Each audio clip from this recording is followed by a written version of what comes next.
Kishimoto seemed to be foreshadowing a new Uzumaki character in the time skip, or at least it seems like he will dive deep into the Uzumaki clan and provide a lot more lore in the future. And this is due in part to the new Boruto title for the second part of the series.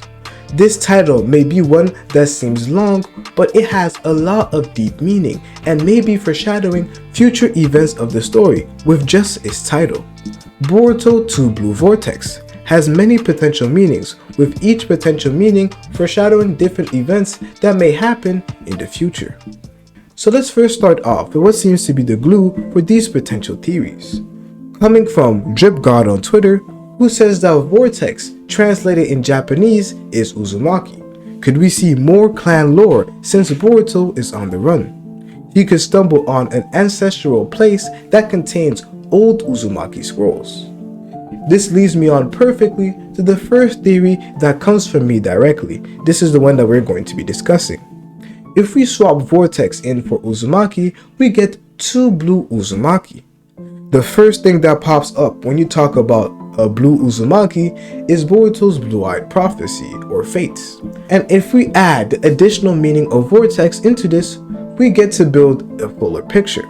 If you refer to something as a vortex, you mean that you're being forced into it without being able to prevent it. Adding the meaning of vortex into this, we see 2 faded Uzumakis stuck in a vortex, an unpreventable event or something that they are both being forced in. We already know about Boruto's vortex-like events, but it says 2 blue Uzumakis. So what if they're not only referring about Boruto, but they're also referring to another Uzumaki like Boruto who has been put in a vortex-like situation, or somebody who experiences a situation that is unpreventable, something that is deemed to be fated. Before we continue, I would like to point out something about Kishimoto's recent works. If we talk about Kishimoto, what he has recently put out is the Minato one-shot. And in the Minato one-shot, a lot of us thought it was going to be about the creation of the Rasengan, which it was about, but it also seemed to dive deep into Kushina. And with it diving deep into Kushina, we also learned a lot more about the Uzumakis. One of the key points and the key symbolism of the story was symbolism that is related to the Uzumaki. And it seems as of late that Kishimoto at least wants to dive deep into more Uzumaki lore, which is quite evident in his Minato manga, but it also explains the Boruto title that we are currently seeing. To me, it does seem like Kishimoto wants to expand on the Uzumaki lore, and I believe that with this title, we are seeing hints of what he wants to do with the Boruto story. And for a lot of people who don't know, Ikimoto is the one who does the art, and Kishimoto does the story. So when I am saying that Kishimoto wants to expand on Uzumaki lore, it means that he would do so in the Boruto story too.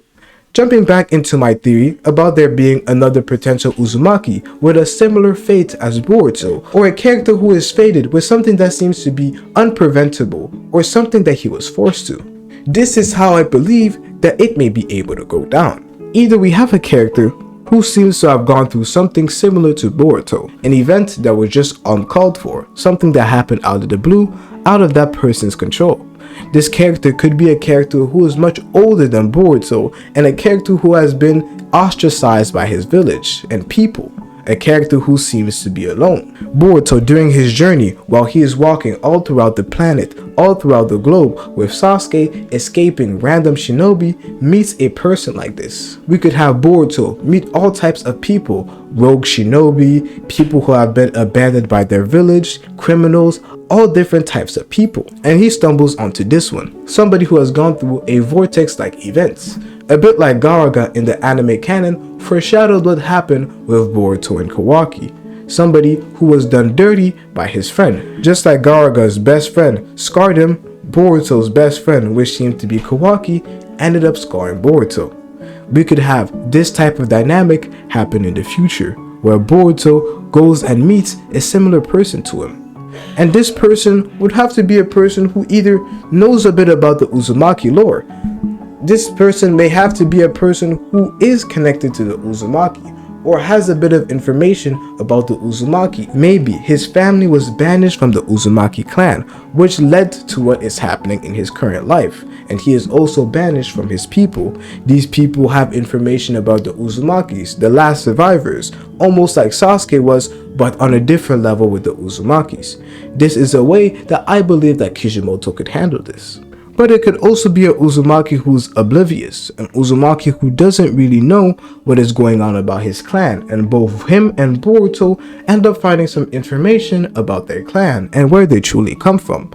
This is another way that it could end up going. This person could actually end up joining their group. He could actually end up joining both Sasuke and Boruto in his mission, because this person will most likely be alone, a person who doesn't have much friends or family. Somebody who went through a vortex-like situation, just like Boruto. This is a way that it could go down. When I'm talking about a vortex-like situation, something that is unpreventable, something that is fated, it doesn't have to be Otsutsuki related. It could be, but it doesn't have to be. What I'm saying is that it's a person who seems to be dealt with a fate that puts them through negative type of situations, just like Boruto. The whole point of this is for it to allow Kishimoto to expand on the Uzumaki lore and add some new plots or twists, give an additional spin to the Uzumakis, as it seems like he wants to do through his recent works. The title that he has given us might be his way of telling us that he is going to dive deep into the Uzumaki clan in the future.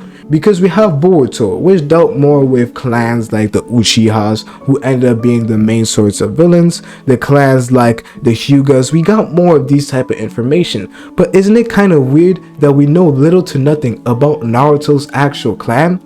I think it's weird in my own opinion. Maybe he's going to do a one-shot that focuses more about the Uzumakis and not necessarily Boruto, but it's kind of weird that we have Naruto and both Boruto who are part of the Uzumaki clan in some sort, but we know little to nothing about the Uzumakis. I personally believe that Kishimoto might be gearing up for us to learn more about the Uzumaki clan in general. But this is just one interpretation. So let's move on to the next one. Let's move on to the next theory. The next theory deals with Code and Kawaki being these so-called vortexes, these so-called unpreventable events that Boruto is being thrown into. At the end of the first part of Boruto, in chapter 80, we have Boruto who says to his enemies to bring it on, and he is ready to fight them. And we see Kawaki, and we do see Code. Code, who is affected by Ida's omnipotence, has changed and now sees Boruto as an enemy, which means that he will be coming after Boruto. And we also have Kawaki in that same panel who is going to be coming after Boruto. And so maybe the title is referring to these two Uzumakis who are vortexes in Boruto's life. Kawaki, in the eyes of everyone, is a Uzumaki, as he is now seen as Boruto Uzumaki. And even before that, since he is adopted by the Uzumaki family, he is now known as Kawaki Uzumaki. That's how it goes. But Code, we have a lot of people who do believe that Code could potentially be an Uzumaki. Not just because of the color of his hair, but also because of him surviving Jigen's experiments. This is something that I have never really discussed because I didn't have a lot of evidence to prove that Code is an Uzumaki, and this still is the case today. However, there are a few key things about Code that lead me to believe that he will really be an influential character in the time skip. So let's discuss them. First of all, some people in my last video mentioned to me that Code's hair looks more orangey more than red, and I don't know if you guys agree with this or not. I think it's more red looking, but you guys let me know if you think it looks more oranges. But there's a few things about Code that let me know that we're going to be getting a beautiful backstory that may be him being an Uzumaki or him being part of a different influential clan. First of all, we have Code surviving Jigen's experiments. We know that Uzumakis have a strong life force, which is why Kushina, an Uzumaki, is one of the only people who has ever survived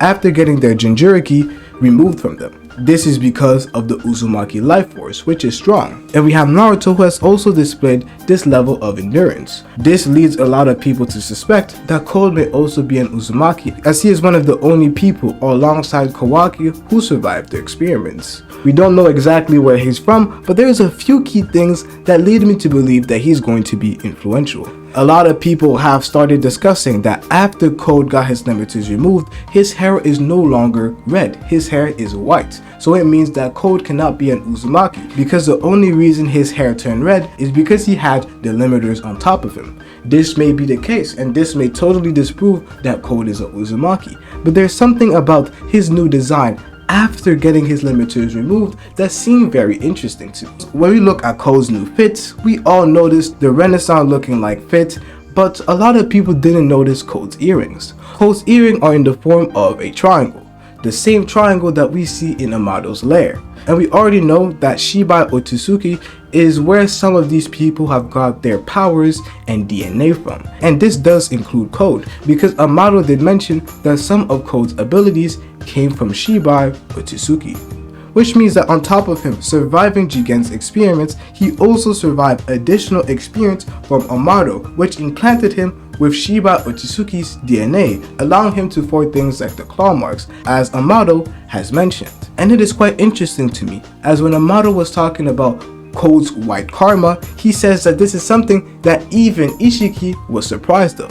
And Ishiki and Otsutsuki, who has lived for thousands of years, it is quite surprising to me that he has never experienced something like a white karma, which gives to me that this was all Amado's plan, in my personal opinion. I believe that Amado had separate plans from Code. We see Amado who is capable of giving Kawaki his karma again. So I don't think it is out of question for us to believe that Code's karma is actually engineered by Amado, as Amado had a plan this entire time.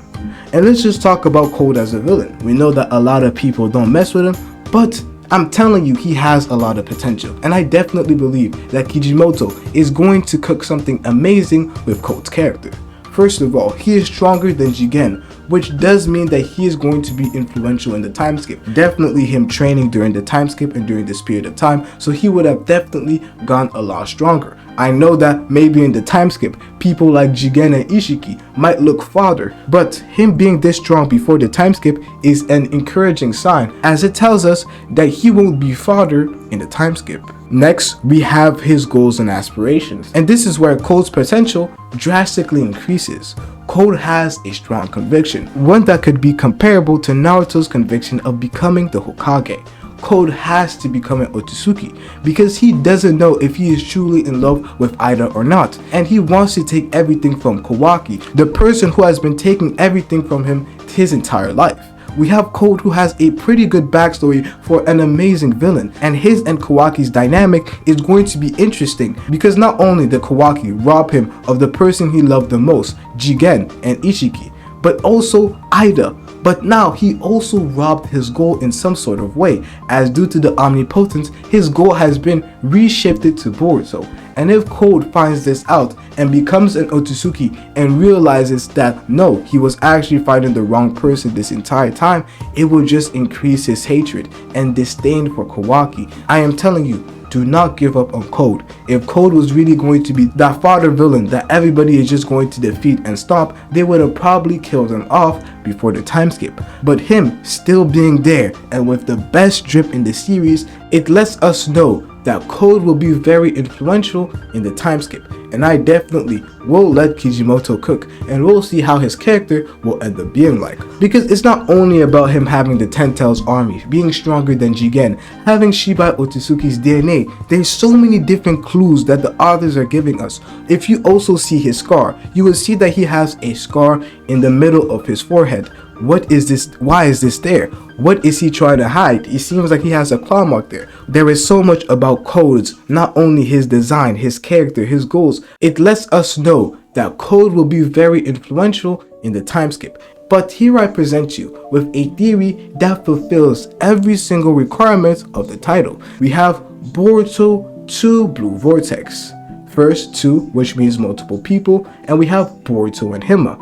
Blue, both Boruto and Hima's eyes are blue.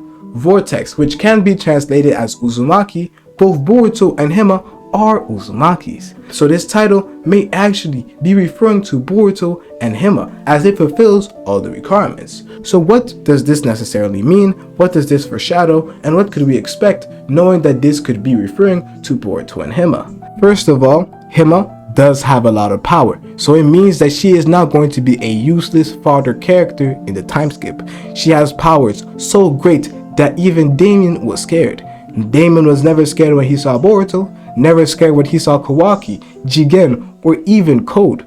but he got scared when he saw this little girl. So Hima in the time skip definitely will have powers that are astronomical, and she might still be able to one-shot time skip Boruto. We might have to see this take place in the time skip. But she is not only an interesting character because of her power, she is an interesting character because of her position right now and situation. She is oblivious of what is happening. Kawaki and Boruto are having this fight. Naruto and Hinata are sealed. Her family has been split in half, and she knows nothing about it. We all know that Hima has a crazy temper, and we've seen what happened with Naruto and Kurama. She one-shotted them quite easily. And if Hima doesn't know the truth, she could end up being a second version of Sasuke, as person who wants to seek revenge for the person who destroyed everything. And I don't know if she is affected by Ida's omnipotence or not, but if she is affected by Ida's omnipotence, it makes things even worse. Let's discuss both scenarios. The first one is that she is not affected by Ida's omnipotence. Then she would be mad at Kawaki. She would want to overthrow everything, and the relationship that Kawaki and Hima will have will be completely destroyed, and they will turn into enemies. I personally don't think that Kawaki would ever do anything wrong to this little girl. I don't know how she would do, knowing that Kawaki is the one who did everything, sealed her family, made Boruto seem like a villain to the entire village. I don't know what she could do. But I believe the even worse outcome is her being affected by the omnipotence. And personally, I hope this is the case, because we now have an interesting dynamic. We now have Hima, who believes that Boruto is an enemy. Sealed Naruto. No, not sealed Naruto. She would believe that Boruto killed Naruto and Hinata and left the village as an ungrateful brother who, after everything they did for her, after accepting them into the village, accepting them in their home, feeding him, but he still decided to betray the village. And if we have Kawaki and Hima who strengthen their bond, who become even tighter in the time skip, they're like true brothers and sisters, and then Boruto comes and sees this might break Boruto's heart, and Boruto might not be expecting something like this to happen, because in Boruto's mind, this is simply a fight between brothers. I don't think Boruto truly understands the magnitude of the things that are happening, and that's what Momoshiki was trying to tell him in chapter 80, and we will definitely see, because Boruto is not smiling in the time skip. Boruto has lost his smile, and we have Boruto who reaffirms to Kawaki and asks him, is this really the only option? And Kawaki tells him yes, this really was the only option. So to me, it doesn't seem like this is simply a fight between brothers. I think this is going to become an even greater problem. And let's not forget that even though before the time skip it seemed like it was going to be Naruto chasing Sasuke, that was going to be the main thing, we had other problems that Naruto had to deal with, other villages that Naruto had to deal with alongside his main problem, which was Sasuke. And this is going to be the case with Boruto and Kawaki. There's going to be other things like them being Otsuzukis and potential Otsuzukis who might come to the village. All these different problems that Boruto will have to deal with. But what will truly break Boruto is him having to fight his own little sister. Boruto really is seeming to look like an Itachi, and this is why I say that Boruto versus Hima is the saddest fight that might actually happen in the time skip. And that's why you have to watch this video right here.